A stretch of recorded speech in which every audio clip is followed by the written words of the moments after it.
Marcus Aurelius said, "What we do in life echoes through eternity." What is your life echoing through eternity? Welcome to Echoes Through Eternity with Dr. Jeffrey Skinner. Our mission is to inspire, engage, and encourage leaders from across the globe to plant missional churches and be servant leaders. So join us and hear the stories of servant leaders reverberating lives as God echoes them through eternity. Brought to you by Missional Church Planting and Leadership Development and Dynamic Church Planting International. Hey there, welcome into this week's episode of Echoes Through Eternity.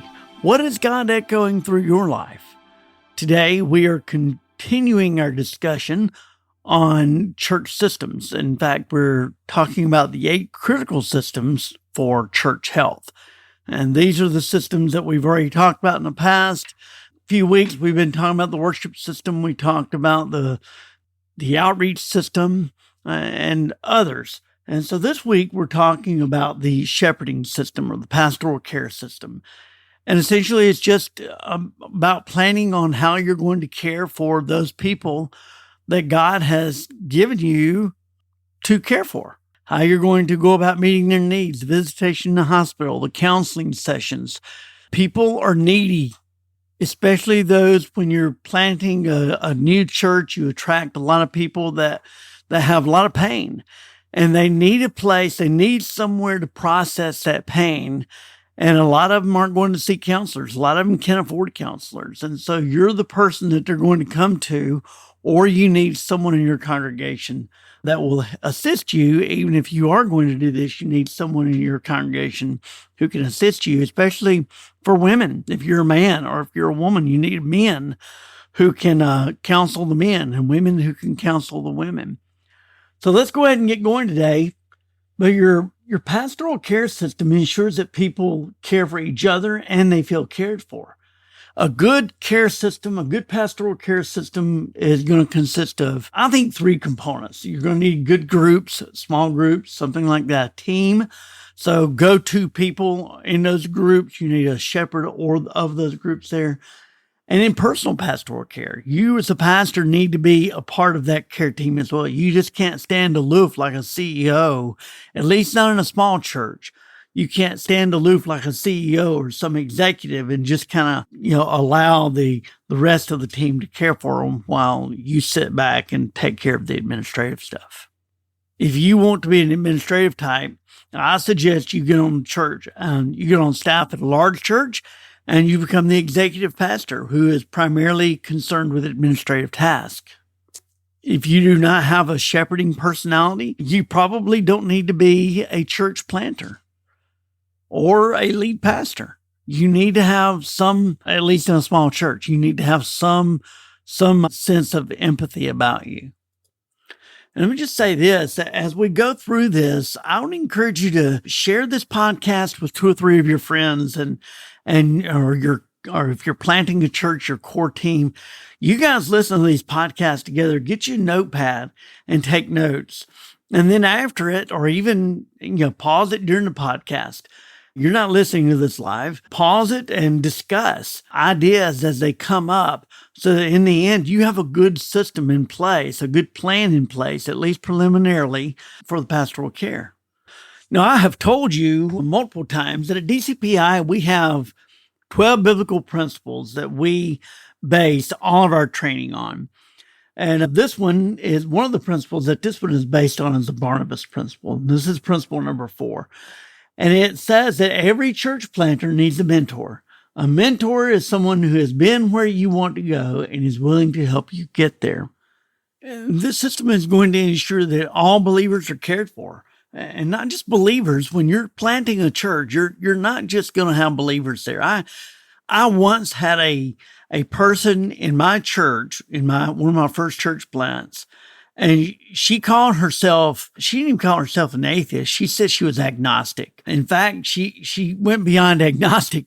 She claimed she was a witch, but she was passionate about Jesus. She was passionate about the church because we met her needs, because we cared for her, because she felt like she was loved. And I wish I could say that was because of me. It was not.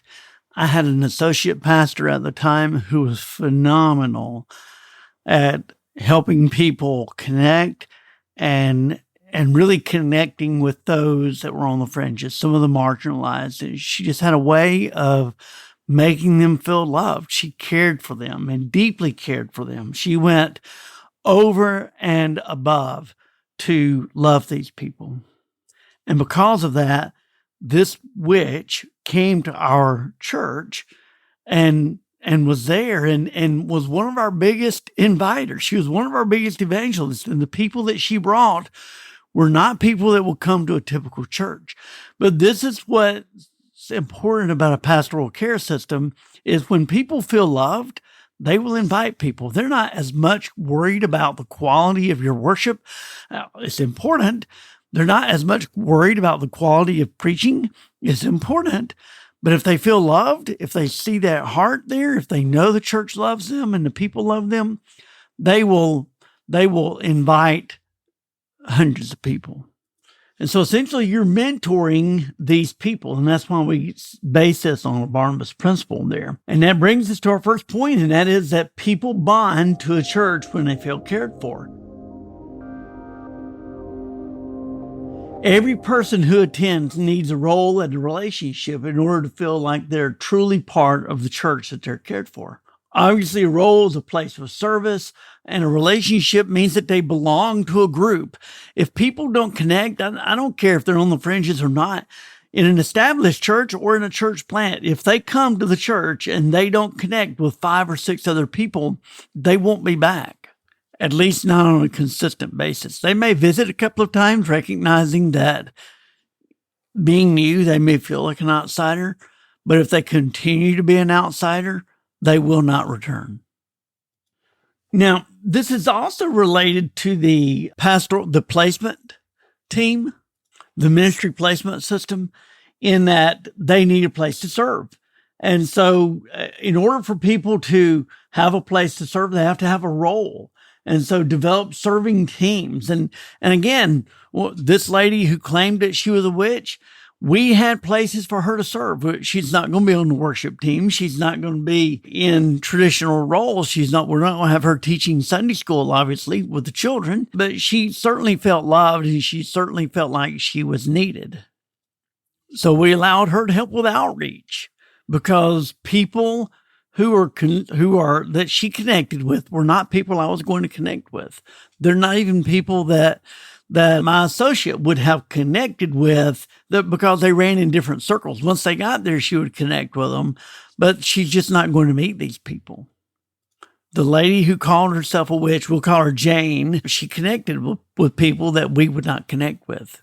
So we let her be one of our outreach pastors.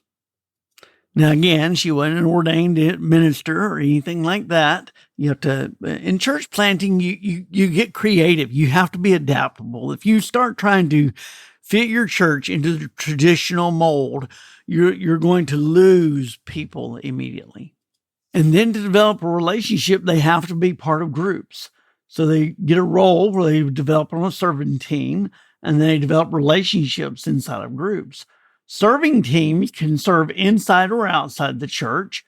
And then some examples of serving teams inside teams are children's ministry team, the worship team, usher team, offering counting team. Again, you have to evaluate the people that are going to serve on these teams. Not everyone is going to be on the offering counting team. Not everyone is fit to be on the children's team. I have a 15-year-old daughter, and the lead pastor recently contacted me about permission to ask my daughter to help lead worship for the children. She's perfect for that. A few examples of external teams: homeless ministry team, prison ministry team, a team that volunteers to repair things for senior citizens in the community. Utilize the gifts of your people. And again, this is pointing back to that ministry placement team and that system there that you need in place, because this is going to work in tandem with that system. So in general, your groups or your teams are going to have one of 4 functions, and they can overlap. You're not on a learning team, but don't love. You don't love, but don't lead. And you don't lead but not do. And those are the four functions: learning, loving, leading, and doing. Each of these teams is going to have an emphasis, but that's not to say that they exclude these other things.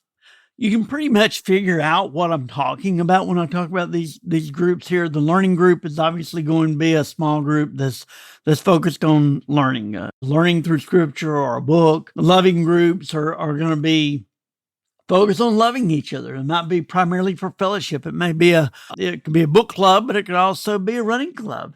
It could be a knitting club. It could be a young mother's club where you have an older lady who's kind of shepherding and mentoring young mothers and helping them learn to cook. These are places where relationships are developed and bonds are bound. And then a leadership group is like your church board is a leadership group. Director of men's ministry is going to be a leadership group. They're going to be in leadership roles. And then a doing group is an usher team, for example, or again, someone who goes out and repairs things for elderly people, people that can work on cars or cut grass. These are doing teams. These are good for teenagers to serve on as well. If you've got young men in your group, that are parents or of established Christians or even just the children of parents that are just connecting to the church. Young people love an opportunity to serve. And so these groups are going to be a key component of not only assimilation, part of ministry placement, but also pastoral care. Now, when we think of pastoral care, we think primarily of the pastor, and absolutely the pastor has to be a part of that. But the pastor also has a team of volunteers who visit people in time of need. I remember my mom was a part of church one time, and this was a large church, and the pastor made a point to say, look, if you see me at your hospital bed, that's bad news. That means that you're probably dying. And he would make that joke, but his point was, look, we have other people within the congregation that help me care for you. So if you're having gallbladder surgery, or if you got an ingrown toenail, something that's not critical, these are things that other people can help me with to just help you know that they're an extension of my care for you. And that's why it's important that we have a team that's going to care for these people. There's 5 care guidelines that we use. One, people grow best in meaningful relationships. Proverbs 27 tells us this, that it's better is open rebuke than hidden love. Wounds from a friend can be trusted, but an enemy multiplies kisses. My wife and I attended a youth seminar back last year. And one of the things they talked about was that when you have youth volunteers, if they're correcting some of these young people in their behavior and they don't have a relationship with them, it's not going to be received well. But if you have a relationship with someone, you have earned that permission. They know that you care for them and you're not judging them, because too often what people fear from the church is judgment. Whatever their sin they're struggling with, I've seen people stand aloof and judge someone because of the way they dressed or because, the way they smelled, even when they had their own sins that they were dealing with there. Now, not that odor is a sin, and even dressing in a particular way is not necessarily a sin, but we do have, I used to tell folks, I really don't care what you wear when you come to church. Just make sure you get all your important parts covered, right? But I can remember growing up when I had a pastor whom I was a very strict denomination early in the 70s and the 60s there. And we had a lady come in wearing pants, and the pastor got up and essentially preached a sermon on why you were going to go to hell if you wore pants in church. These are the things that people outside the church fear when they come to church. And so, if we may offer some suggestions to someone if we have a relationship with them and say, hey, you know what, young lady, you're dressing in a particular way and that may not be good, or young man, you're dressing in a particular way that may not be good. But if you've got a relationship with them, they're going to accept that. But if you don't, they're going to accept it as condemnation and judgment, and they'll leave. And those are simple examples. I had an adult one time, one of my best friends, his dad worked in a liquor store, and he came to my church. They were not part of a church anywhere. And when he came to my church, some of the people knew that he worked at a liquor store. And my particular denomination, again, was very strict. There were no alcohol policy. And they essentially told the guy he couldn't come back to the church as long as he worked at a liquor store. As a teenager, that appalled me. It frustrated me that they would do that stuff. So the point being that people grow best in a meaningful relationship. And again, that Proverbs 27:5-6, talking about the wounds from a friend can be trusted, but an enemy multiplies kisses. In other words, it's just a shallow love there. They don't take anything from that. Remember, Jesus was betrayed by a kiss from Judas. So a kiss by itself is not a symbol of love. It can be a symbol of betrayal. God uses people to help form people. In other words, spiritual formation takes place within community, not within isolation. John Wesley said, "There is no gospel without a social gospel." Now, he was referring to justice, but he was also referring to the community. So we use that word community a lot. And what do we mean by community? Well, people knowing and being known, loving and being loved, serving and being served, celebrated and being celebrated. I got a friend of mine who's a pastor right now, and he does a phenomenal job of celebrating people. I've never heard him say anything negative about any of his staff. In fact, one of the first things I heard him say was that I have the pleasure of serving with 7 other pastors whom I love to hear preach.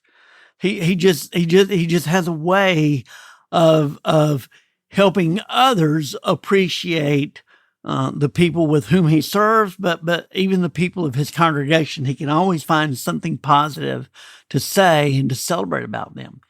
This is what we mean by community. People feel loved, they're being loved, they're known, they're being served and celebrated. And what has to happen for people to know, love, and serve and celebrate is that they have to be in that community where they're encouraged to get into a group and to find people to belong with. And so there's 4 ways to kind of help people become part of a group. You can have a group leader, invites them into the group. Look, you need group leaders who are always recruiting. I can remember when my wife and I were brand new here in Georgia, and we were visiting a church the very first time, and they had small groups. And we had 3 different group leaders come up and invite us to their small group. They didn't know us from Adam's house cat, but they wanted to be sure that we knew that we were welcome in their small group. In fact, my wife and I, we felt almost embarrassed because we didn't want to say no, because we didn't want to hurt someone's feelings. But we absolutely loved that we were invited to be a part of a group. A staff member introduces them to a group leader and invites them to be part of that group. This is important also, especially for children and teens. Teens may be shy. They may not always welcome a newcomer in. So we need adults to kind of take that role of inviting and including them intentionally within there. And it's not just teens, but it's especially true for teens.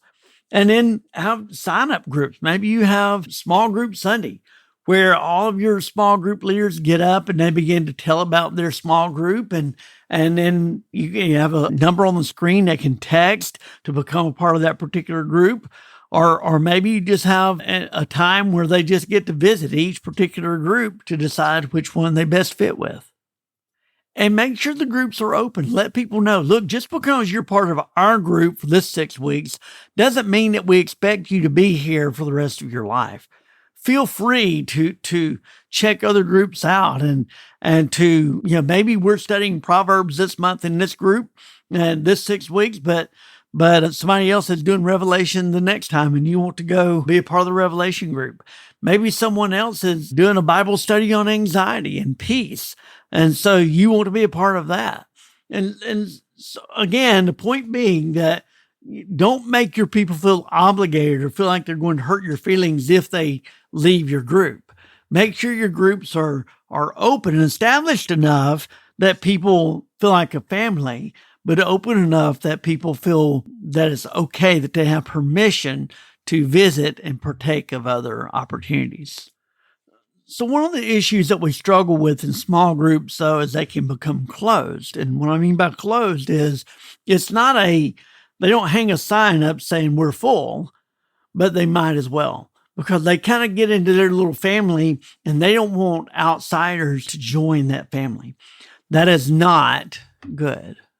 The idea of a small group is actually oftentimes to feed the church. Now, it's a part of the pastoral care system, but it's also an outreach event.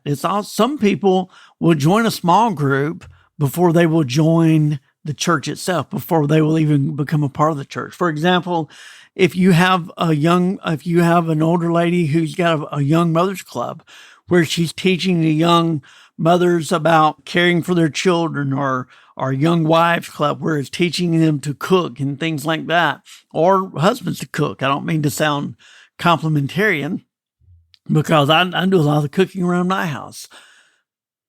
But these groups like that, where relationships are formed, are often entry points for the church and not just a discipleship group as an extension of the church. And so that's one of the ways that our small groups grow is by people inviting them, leaders inviting them to the groups and introducing them to the groups. And you'll also need help with large groups and when they give birth to groups. I know Elmer Towns talks about when your group reaches about 12 or 13, you want to multiply. We use that term multiply, not divide. Too much division, but want to multiply. So we take a leader when we get to 12 or 13. We've already got an associate leader in there, an assistant shepherd, so to speak. And so then that shepherd may go and create a second group across town, or maybe even in the same neighborhood. But the idea is to make room for new people. And so then that group, that leader may take 2 or 3 other people with him. And so what happens now is the old group that had 12 or 13 now has maybe 8 or 9. Well, they're used to 12 or 13, so psychologically they're going to want to invite new people in order to get back up to where they're that comfortable margin there, that comfortable capacity. And then the new group, well, they're just starting out. They've only got 3 or 4 people in there, so they're going to be inviting new people into their group in order to get back up to that critical mass that they were accustomed to in the other group. We call that the process of group multiplication. Then there's the division of care. If you've got, again, this is part of the pastoral care system, but part of the job of the shepherd within the group is to know what the prayer requests are, know what the needs are within the group. If someone's having the gallbladder surgery or some minor surgery that it doesn't require the pastor to be there, then that is the responsibility of that shepherd in that group to be sure that that person is cared for.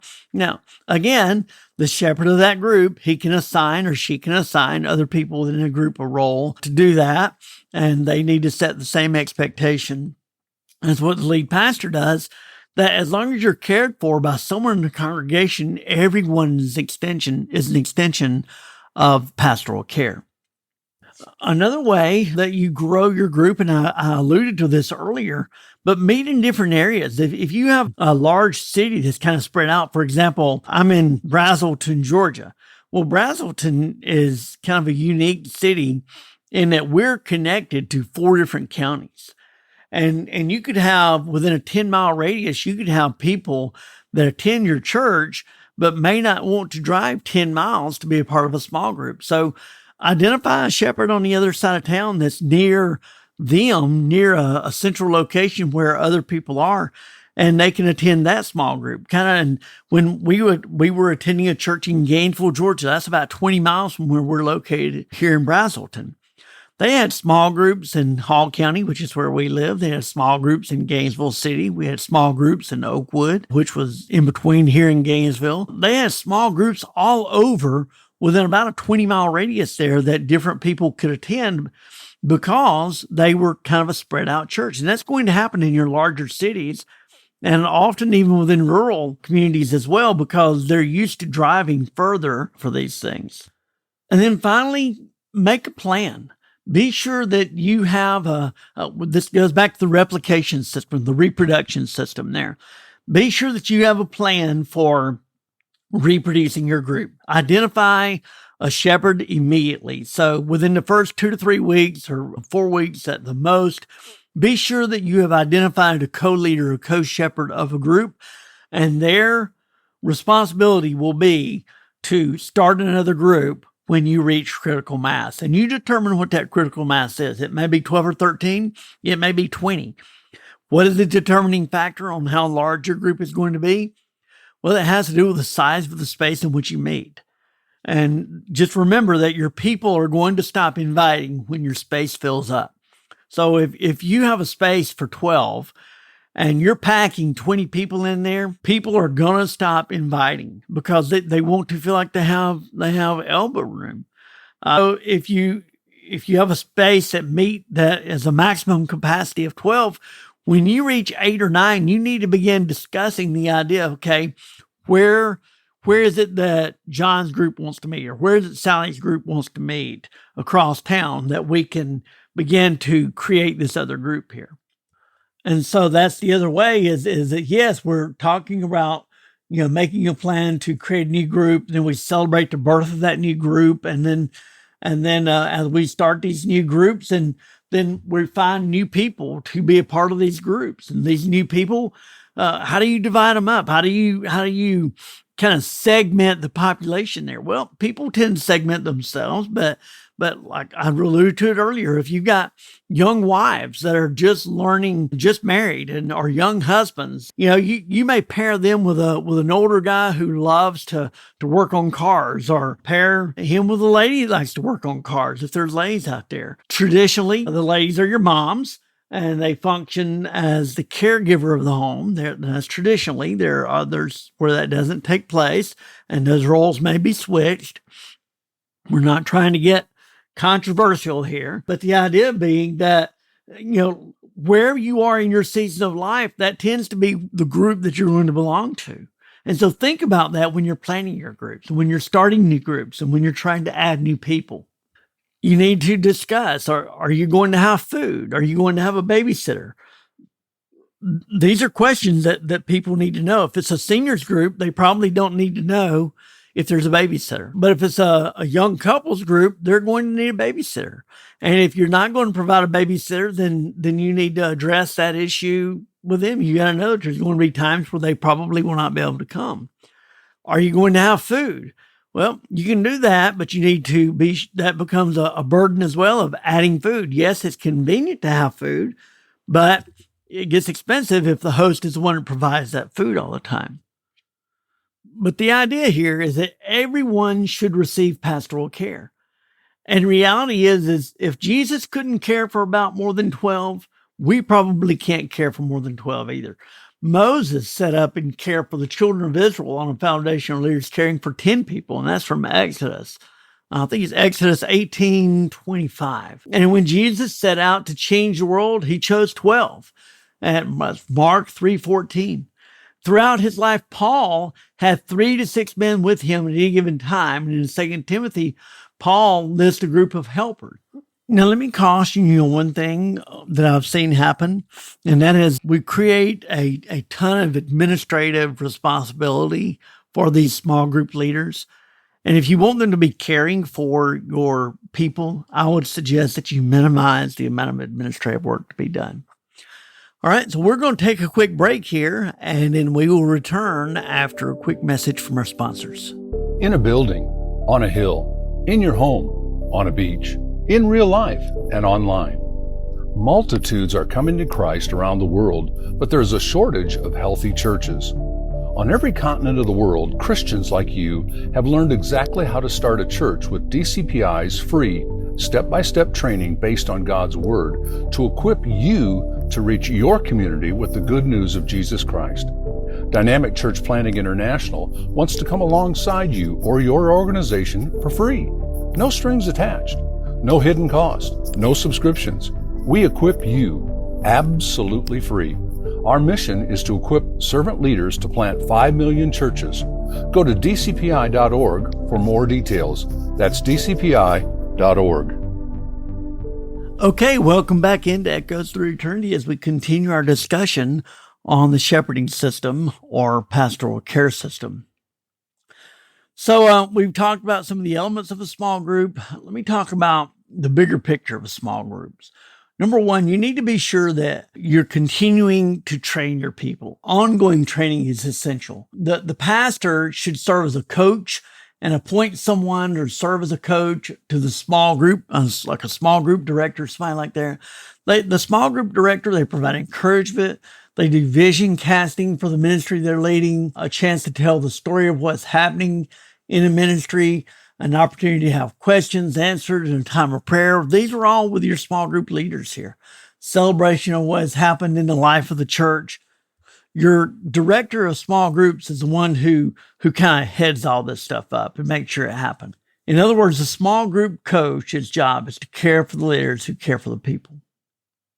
And again, just like the other small group leaders, a small group leader or a small group pastor, the director, can care for about 10 small groups. So if you get beyond 10, then you need to add another director, a co-director, or something like that. The small group leader can provide the responsibilities, kind of a job description for these small group leaders. And that's prepare for the small group weekly, pray regularly for your group with an apprentice leader, lead the small group, get to know each group member, help them apply the lesson of their lives, communicate with them in some form or regular basis, monitor each team's next steps in the church's spiritual growth process, identify and train an apprentice leader, give birth to a daughter group. These are all responsibilities of individual small group leaders, and the small group coach director, is the one who helps facilitate that and teaches them. And I mentioned earlier how I had this friend who celebrated leaders, and that is such a key component, as people need to feel like they're loved and appreciated. So don't just work on death. Don't just, give them a list of to-dos and never celebrate them. Be sure that you're, and not just in private, be sure that you are publicly praising these leaders on a constant basis, and they will work themselves to the bone to help you. And not just you, but to build a kingdom. The reward for serving on a team is the friendship that develops there. Many of the rules of being a small group leader pertain to being a serving team leader as well.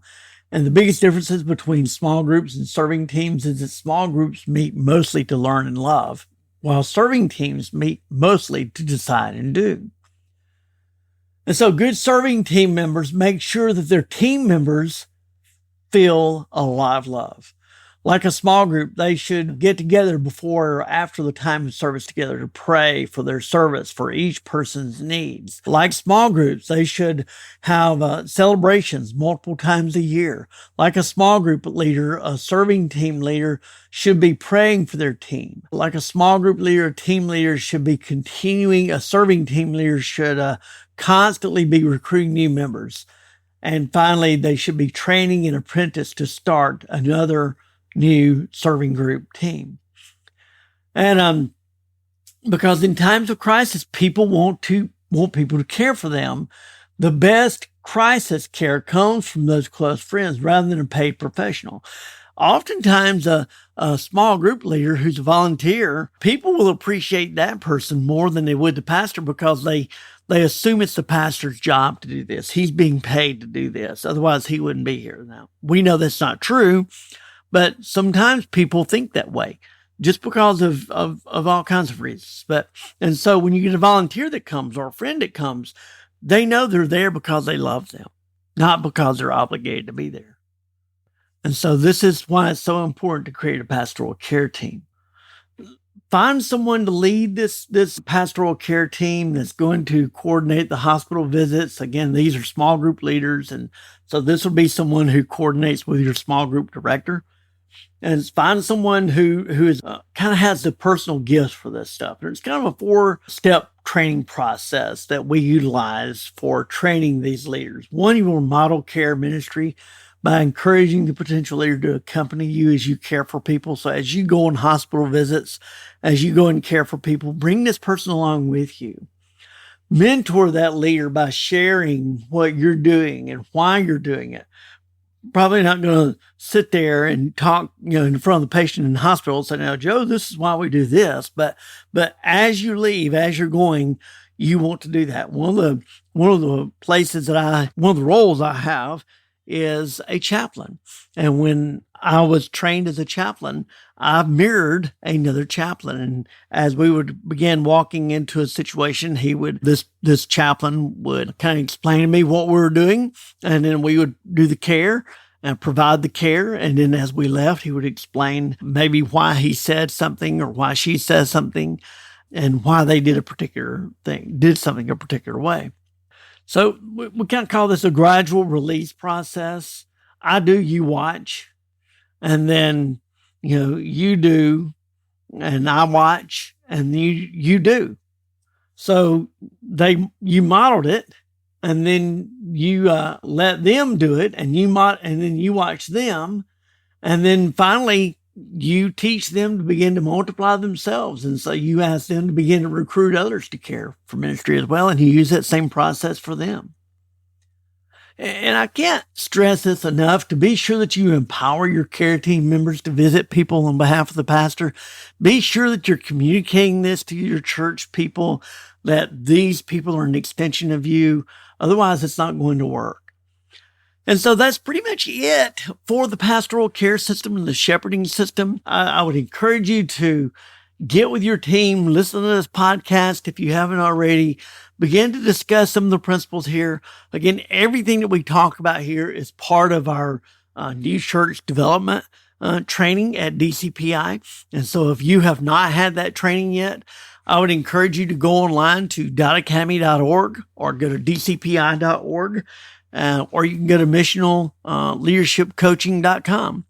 Any of those three locations is an opportunity for you to apply for the training.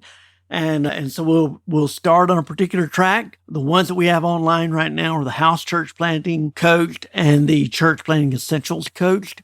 But we offer both of those free. In fact, all of our training is free. So go there and sign up, and you get to see all this coached kind of all at one setting, or in one sitting there, or in a more organized fashion. This is spread out over a 12-week period here in these podcasts.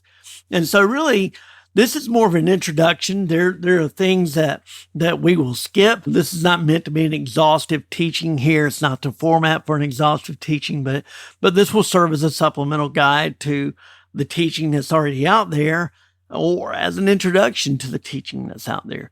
So again, dcpi.org will be kind of the central location. From there, you can jump out to the different places that we offer the training there.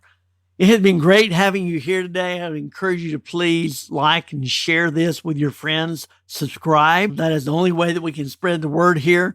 We're going to be having some guests in the future. I'll be having Andy McGee on in a couple of weeks. And his role is he works with an organization called Love Wins. And I have a lot of respect for this man because he definitely is being formed in a crucible of leadership. He works with those who are struggling with, LGBTQ issues. And he does a phenomenal job in caring for them.